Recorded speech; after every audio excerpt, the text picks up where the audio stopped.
கர்த்தருடைய பரிசுத்த நாமத்திற்கு மகிமை உண்டாவதாக. இன்றைய வேத வசனம் ஏசாயா 48:18. உன் சமாதானம் நதியைப் போலும் இருக்கும். நாம் சமாதானத்தை தேடி அலைந்து கொண்டிருக்கிறோம். நமக்கு சமாதானத்தை கொடுக்கிறவர் இயேசு கிறிஸ்துவே.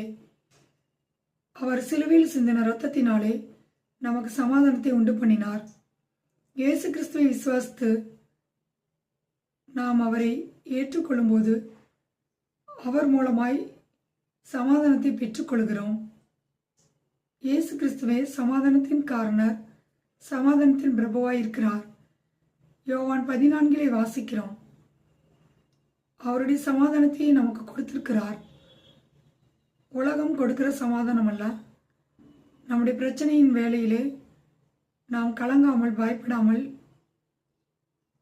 அவரையே நம்பி இருக்கும்போது அவர் நம்மை பூர்ண சமாதானத்துடன் காத்து கொள்கிறவராய் இருக்கிறார். ஆம் பிரியமானவர்களே, அவருடைய கற்பனைகளை நாம் கவனித்தால் நலமாய் இருக்கும். அவருடைய வேதத்தை நேசிக்கிற நமக்கு மிகுந்த சமாதானம் உண்டு. நம்முடைய வாழ்க்கையிலே நாம் சமாதானத்தை இழந்து தவித்து கொண்டிருக்கலாம். நம்முடைய சமாதானத்தை இந்த உலகத்தில் இருக்கிற ஒருவரும் எடுத்து போட முடியாத சமாதானத்தையே அவர் நமக்கு கொடுத்திருக்கிறார்.